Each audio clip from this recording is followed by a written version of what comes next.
But right now, I want to welcome to the show. Speaking of, we saw the non-farm payroll jobs today. There's a lot of talk about taxes going on with the one big, beautiful bill.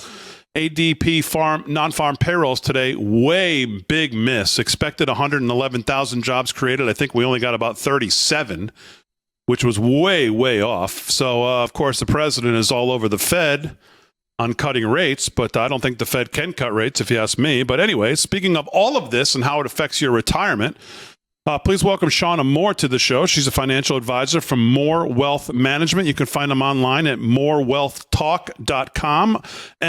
MOORE, More Wealth Talk, all one word.com. Shawna, welcome to the show. Hi, thank you. I'm excited to be here. Thanks for having me. Oh, it's great to have you. So much going on with this kind of stuff. Obviously, taxes and retirement, and people are nervous about well, I guess the number one concern of most retirees as they approach retirement is obviously outliving their money. But before we get to that, you're obviously a successful financial advisor, female financial advisor, 25 years in the business. Talk about a little bit about the financial landscape and if it's changing when it comes to women taking charge of their retirement. Yes. And, and again, I've been in the business over 25 years. I started right out of high school at 18. So I know I might look young, but I started in the late 90s, and retirement planning really has changed.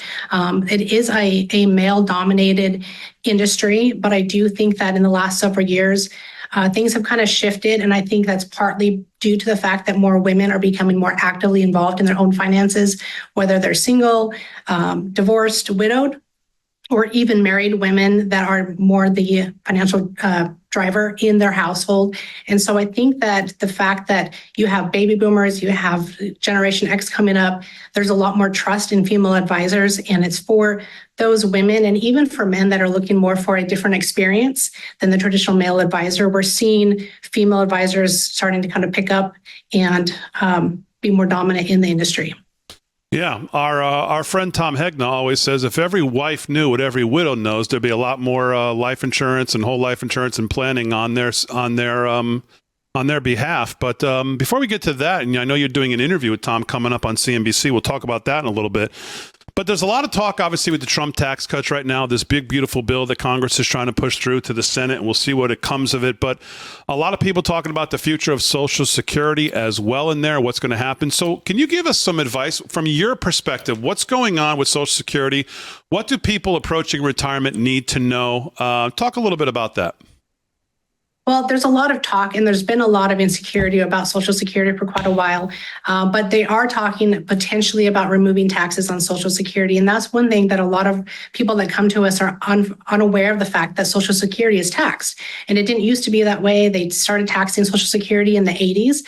And so I know that they haven't been able to implement removing that tax, but they have put into place, at least for the next few years, where there's going to be an additional standard deduction of up to $4,000 for those that are age 65 and up.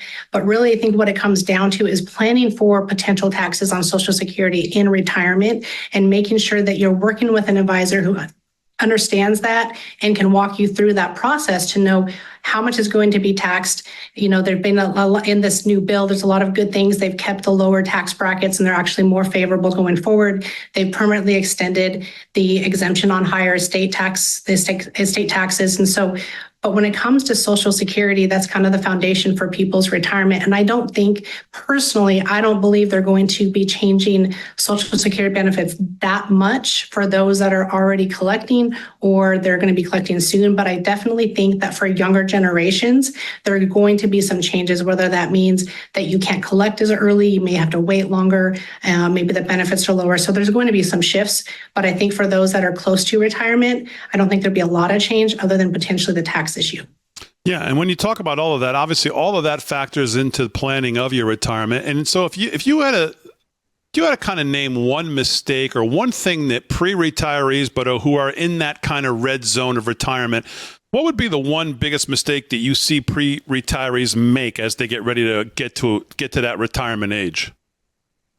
Well, I think the biggest mistake they make is not really shifting from the accumulation phase into the distribution phase. And I think that's partly because there's a lot of great advisors that are really great at helping their clients grow their assets during their working years, but they may not be specialized in what it takes for retirement income planning. And it's a game changer. There's a whole new set of rules And so if you don't shift into distribution, you could find yourself potentially running out of money in retirement, depending if you spend too much and don't have an actual income plan in place. And so it's really about focusing on that distribution and looking at what income sources you have, not just Social Security, but maximizing your pensions, if you're going to continue to work part-time, if you have rental income, and really so overlooking that retirement income and shifting into that new thought process is, I think, the biggest mistake that we see with retirees.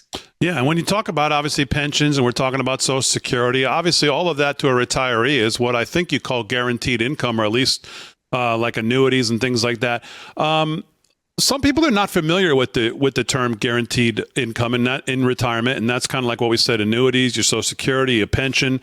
What else do people know, or what else should be people planning to have that kind of guaranteed income in retirement? Well, guaranteed income is income that you can't outlive. So just like your Social Security, or if you do have a company pension, you're not going to be able to outlive that. The only other thing that can provide guaranteed income for retirement is an annuity. And there's a lot of thought out there that, hey, annuities are bad. But what a lot of people don't realize is that their pensions through their employers, there's a high likelihood that it's through a group annuity. And you can carve out a piece of your retirement plan, whether it's a 401k or an IRA, and now you can take a portion out of that and put it into an individual annuity where you get to choose the right annuity for you that's best for your situation, and provide that additional guaranteed income, so that between your pension that you may or may not have, your Social Security and other income sources, now you have another section where you have an additional guaranteed income piece that you cannot outlive, and you can leave the rest of it to grow in the stock market, to be an inflation hedge, to have a liquidity, or for unexpected expenses. But that guaranteed income, studies have shown that those that have guaranteed income that matches their expenses and their needs in retirement have a much happier retirement, and they have peace of mind that those that don't have that are more likely to get up every morning, check the stock market, and have more worry about their retirement and their future. Yeah. We're speaking with Shawna Moore, obviously Steve, financial advisor, More Wealth Management. You can find them online, morewealthtalk.com. And finally, before I let you go, and I want to thank you for giving us a few moments on all this important stuff. I know you have an interview coming up later this summer that's going to air on CNBC with Tom Hegna.